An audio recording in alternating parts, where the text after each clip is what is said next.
Ladies and gentlemen, welcome to another edition of A Cast to the Past, the time capsule, the time machine where we go back down memory lane and re-experience, relive the movies, the games, the video games, the life moments that are great or bad from our childhood, talking about the 80s, 90s, 2000s.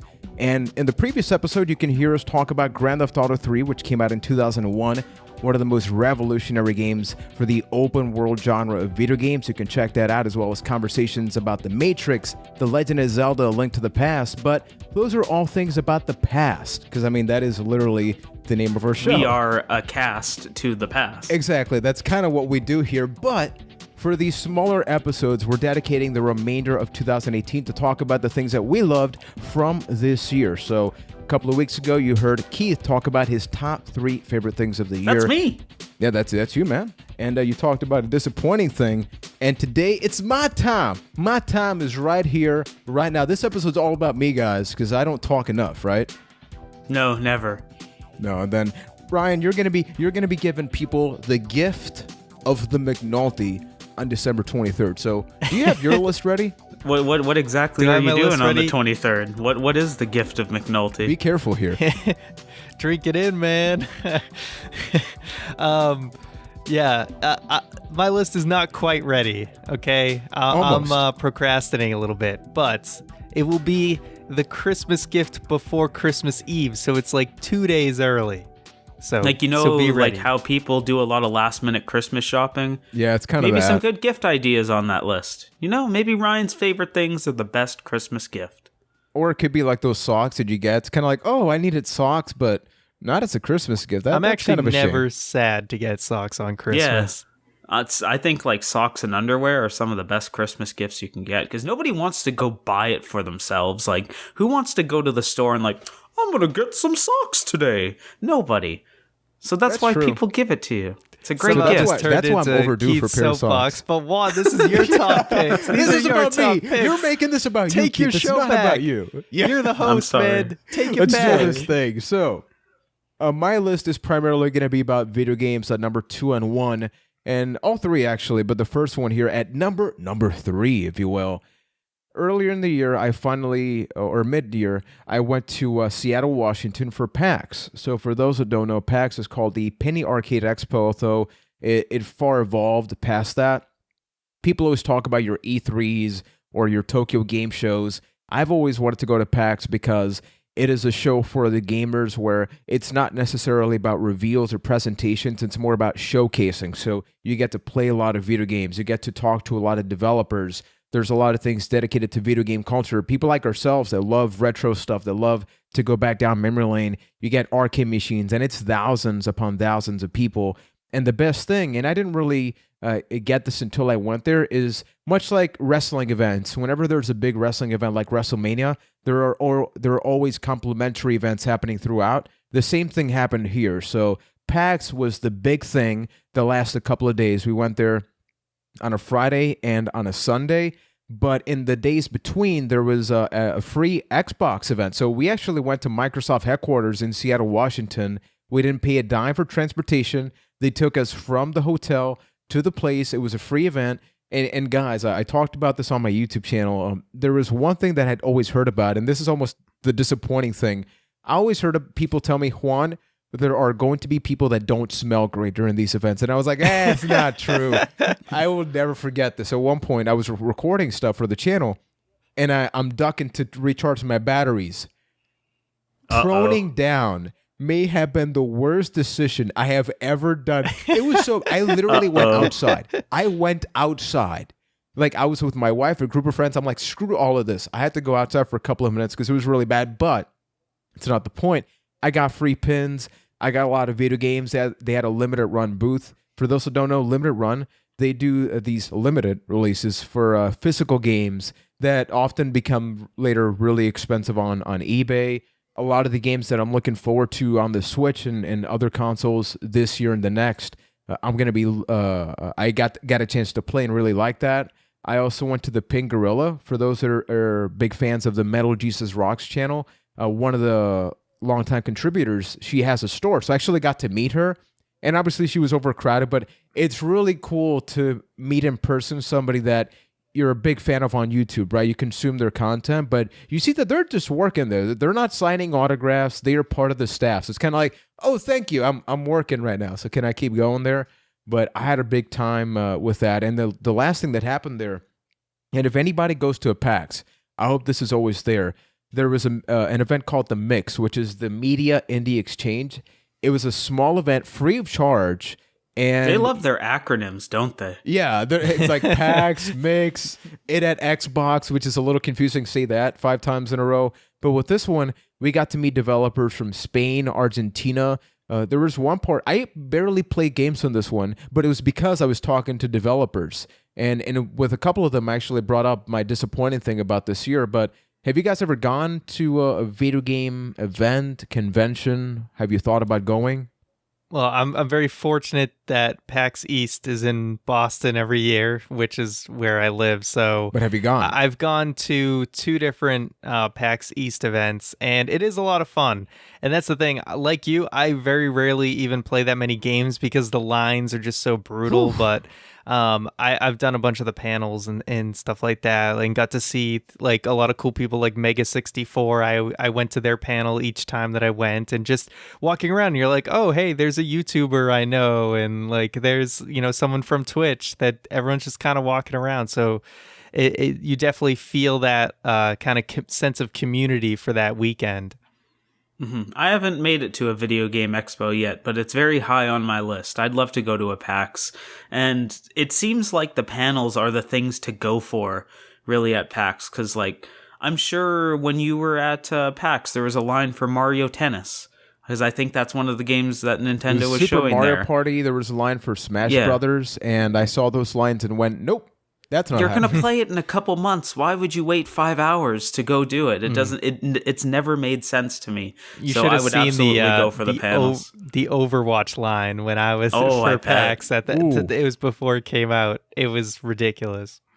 Yeah, Keith, you mentioned the panels. By far, my favorite thing was there was a Giant Bomb panel. And PAX I'm West, so jealous. it's I'm spread so out jealous throughout that so you many got to go. hotels. Yeah, dude, it was at the last day, the last day PAX that I went there, and I could not stop smiling.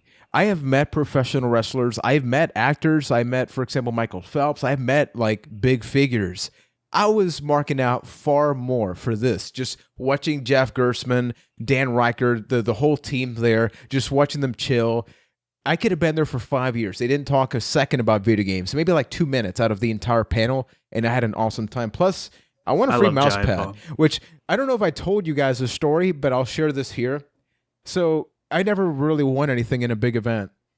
At one point, this was during the this was at the AMD section, right? And I'm 5'6", I'm 5'7". Really important for context for this. At one point, the girl goes, "This next one is a small mouse pad for small person." Then I win it.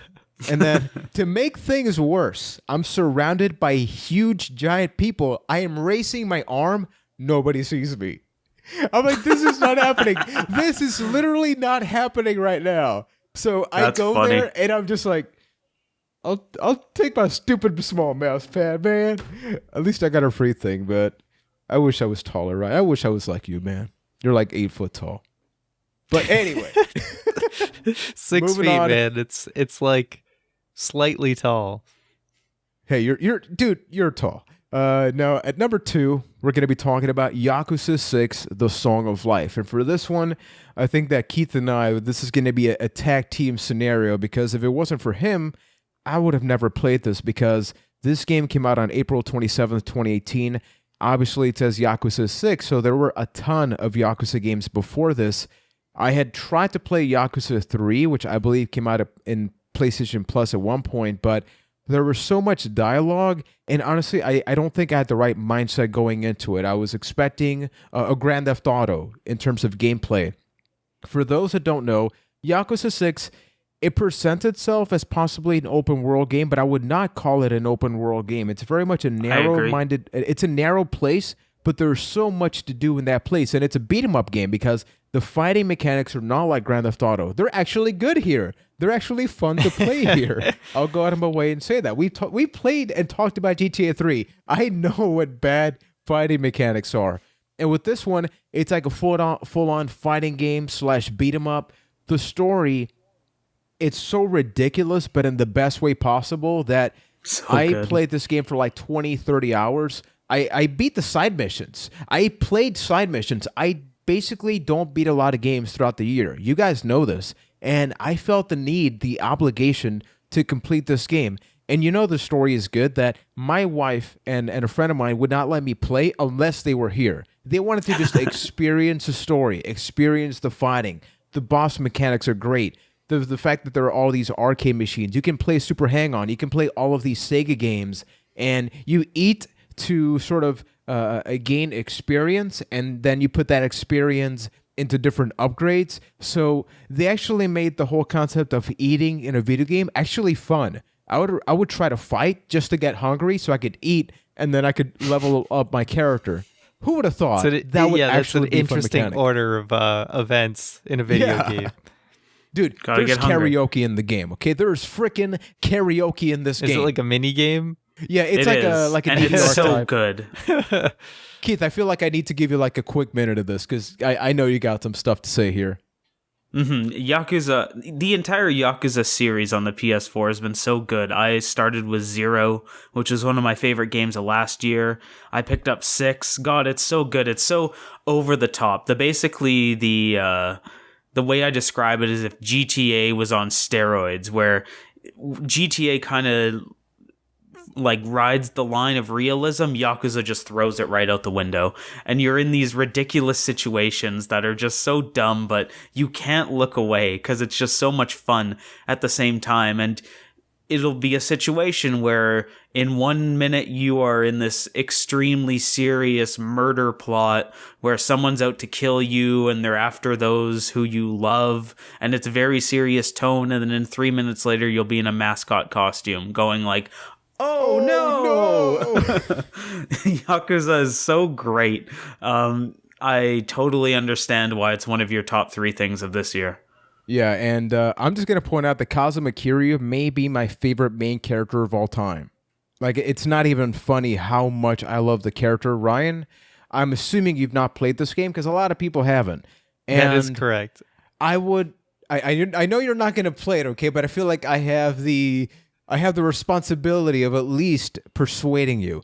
If you're ever going to play one, play Yakuza 6 because it's very streamlined. It's fairly short. It takes 15 to 20 hours to beat in comparison to the other ones. It's like 40. And it's very condensed in comparison to the other ones. Don't let the fact that it's the last Yakuza, the quote-unquote last Yakuza, persuade you away from it, because it actually does a really good job with catching you up what you need to know. Because here's the thing.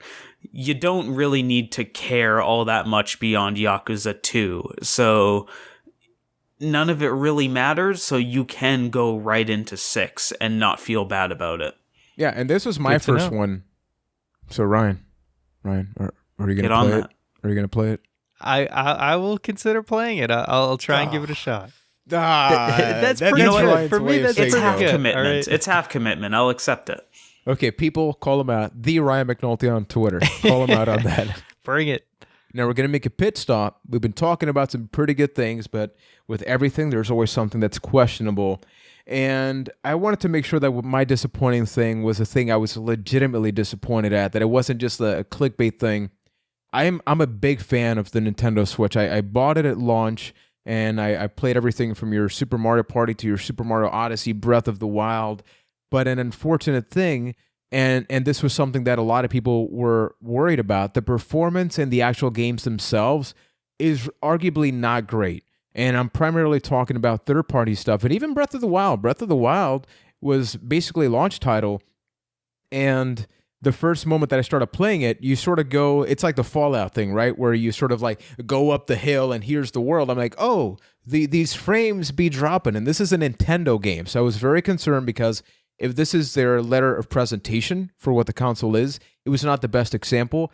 And then games like Overcooked 2, even Dead Cells, games that you look at and you don't immediately go, okay, this is not going to run great.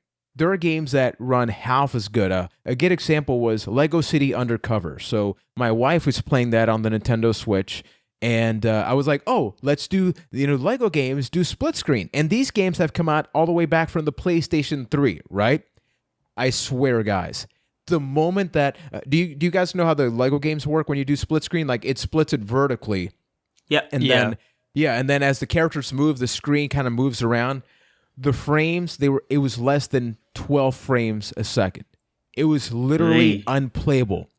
And that was before I even thought about getting into a car. I got into a car, into the game. Literally, I dropped out, and I'm like, how do you even dare sell this as a cooperative game? As a single player game, it was fine. But then the Switch became the console of, well, the handheld part is awesome, but I got to look up the reviews, not for the actual game. I got to look up the reviews for the performance of the game. Because even something like Enter the Gungeon, which should not run as bad as it doesn't run great. Overcooked 2 doesn't run nearly as good as the other one. So it's become the indie console and Nintendo console for me. But even then, with the indie games, a lot of them don't run all that great. But you have freaking Doom. You have Wolfenstein in the thing. So developers, I don't know what you're doing. Hold me back, Keith. Hold me back. I'm feeling... Don't do it. Ugh. I'm sad. You guys are Switch owners. What are your thoughts on that? I haven't noticed it too. Like, obviously, Breath of the Wild, it was very noticeable, but it didn't hamper my enjoyment of the game too much, enough to really annoy me. Mario seemed to run fine, but as you said, those first party title games, Breath of the Wild aside, tend to run fine. It hasn't been enough, but granted, I haven't played as much of a extended library of games as you have, so it hasn't affected me. I've really stuck to mostly the first party games, which is why I probably haven't noticed it nearly as much. But yeah, you would think with the system, playing some of these are older games that have been, ported to the Switch, you'd think they'd run better, but it looks like they still got some figuring out to do as far as optimizing for the Switch. Yeah, I'm pretty much with Ryan on this one, where my Switch experience has mostly been first party, so I haven't really run into it all that much. But I don't know, to me it's just kind of yeah, of course it's like that, because that's how Nintendo's always been. Nintendo machines are built for Nintendo games. At least that's how it's felt like for a very long time, where you kind of buy the Wii to play Super Mario Galaxy. You buy the Wii U to play Super Mario Maker, New Super Mario Brothers, Breath of the Wild, if you got it there. You don't really look at the third-party games on Nintendo systems. In fact, with the Wii U, it got so bad that they just straight up stopped making. A lot of the developers stopped making Wii U games. And that's just kind of Nintendo's MO. And there are a couple of examples of good versions of this, like the versions of Bayonetta 1 and 2 that came out on the Switch run perfectly fine. I'd say that's the way to play that game.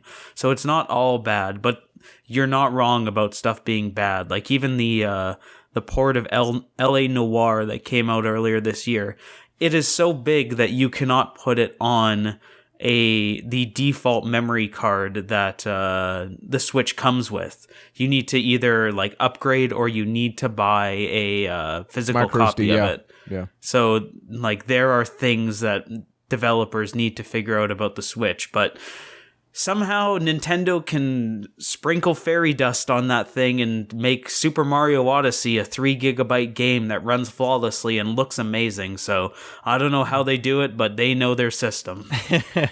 Nintendo magic, man. Hashtag Nintendo magic. And we talked about disappointing things, but let's end this on a high note. And this is an incredible high note, because at number 1, by far, this is not even a question. From the moment that Keith said that we got to work on these topics, I immediately wrote this down. At number 1, I have Dead Cells. Now, Dead Cells originally came out last year for PC as an early access title, but it came out on August 7th this year as a console release. And I do have it on both PC and on Nintendo Switch. I've been playing it on the Switch, although it does have a couple of performance problems, but it's not bad enough that it's unplayable. And because things like my Seattle trip, what did I play on that flight? I played Dead Cells. There was one part that I didn't mention during my trip. We were held up at the airport for 8 hours at one point because our flight was canceled. It was basically 8 hours of playing Dead Cells. Have I beaten the game at this point? No. I've come very close to it. I've played over 30 hours of the game, but I love it so much. And this is a Metroidvania game, so for those who don't know, you're talking about your Castlevania Symphony of the Nights, your Super Metroids. It's these side-scrolling games that do have platforming and action and violent elements, but it's like these other roguelike games that you always get a little bit of an upgrade every time that you progress. You got to start all the way at the beginning every time you die, but you can get more health flasks. You can have different weapons, and every time that you begin the game, you have access to different weapons, and the map layout changes, and you don't necessarily always go through level 1, level 2, level 3. There are 2 different level 2s, and the boss battles are excellent, and it is one of the few games that the more frustrating that I get, or the more frustrated that I get, I feel more tempted to keep playing. I've tried to play your Super Meat Boys, your Binding of Isaac, these games that really just aggravate you, and I just end up uninstalling them. But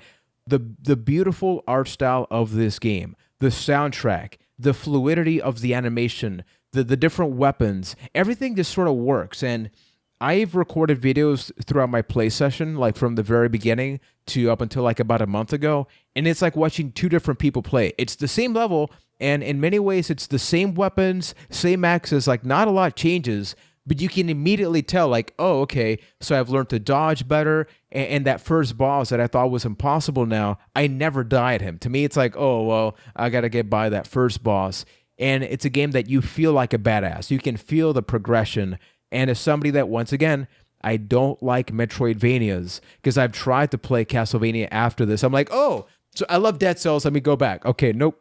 I still don't like this so much. It's not for me because I don't like the backtracking. You don't really need to do that all that much with Dead Cells. And if you haven't played it, get it. Please get this game. Ryan, are you getting this game, Ryan? You know, I'm thinking about it because you kind of sold me a little bit on saying that you don't normally like Metroidvanias, because I'm kind of the same way. Like, I tried Hollow Knight and I was like, I don't know if this is for me, and I've never been able to get very far in Symphony of the Night. So if this is kind of a good intro or alternative to those style games, then maybe it might be for me. Mm-hmm. And one thing that I'd like to add to this is that the way that the game feels, I think, just goes so far in Dead Cells' favor, where, Juan, you mentioned it gets frustrating sometimes, but everything that happens in the game feels fair. Like, oh, you died. That's because it's your fault. It's never the game's fault that you died, because the combat just feels so smooth. It's so well done. Is it the like Dark Souls of Metroidvania? Yeah. I hate that so much, but in a way, yes, where like everything that you do just feels so great. And it's not the fact that the game, I guess there is a little bit of RNG with the weapons that you get, but if you know how to use a weapon, it's your fault if you die. And it goes so far in that game. And I think that's really the magic of why Dead Cells stands up above everything else. It's just the way that it feels and how good that is. Yeah, and I think this exemplifies the fact that, yeah, we're getting a lot of games that have this 8-bit, 16-bit retro style graphics. And when I first saw Dead Cells, I was like, oh, it's another one of these. But a couple of people kept telling me to try it. My wife originally played the early access release when it first came out. And you see the evolvement of this game. So by far, without question, even though I haven't beaten the game, which shows you how good this is, the fact that I got to put it as number 1, even though I've gone to the sub-boss, and I have footage of me playing this and yelling. Actual yelling, not for camera, not for anything, but you get so into the moment, and that's how you know a video game is good. You teleport yourself, you transport yourself into that. So those have been my top 3 things for 2018, including my disappointment thing, which is the Nintendo Switch performance. For everybody watching and listening, we would love to know, what are some of your top 3 things for 2018? If you're listening to us on your favorite podcast app, don't forget to leave a review. You can also send us an email to acasttothepast@gmail.com. You can also follow us on social media by searching for A Cast to the Past as well. Subscribe to the YouTube channel. And don't forget that we are a weekly podcast. I forgot my words there for a second. We're a weekly podcast. You can check us out every single Sunday. And we're almost done, people. The year is almost over, but the content's not over. So, Ryan, what's coming up? Well, a quick rundown of what's coming up. On December 16th, we're looking at the movie Home Alone. On December 23rd, it's my turn to do my top picks of 2018. Hopefully you'll be ready. I'll be ready by then. I'll be ready by then. I'll crunch the night before like a true procrastinator. On December 30th, we'll be doing a listener choice movie. If you want to find out what that movie is, you can watch our previous episode, Grand Theft Auto 3, to know the movie that we will be reviewing. Yeah, and don't forget, we have a pretty good backlog, even though we have up to episode 4 in the regular format with WrestleMania 14, Grand Theft Auto 3. You can check out The Legend of Zelda: Link to the Past, our pilot episode, talking about favorite Super Nintendo games, talking about The Matrix, 90s movie trends. Previously mentioned WrestleMania 14, and the content backlog is ever going to continue growing. It's never going to stop, folks. So if you have any recommendations, go to the comment section of the YouTube version and leave that over there, or send us that email. We're an open box, people. We're an open box of enjoyment. Ryan maybe doesn't necessarily play all that stuff, but did you just become Terry Funk there for a second? God, we're an open box of content. A cast to the past. Or a cast to the past. Talk about some hard times with a cast to the past, baby. I know that's Dusty Rhodes, but Juan. Oh yeah, cast to the past. You casting to the past. Oh yeah. We're done. Take care, everybody.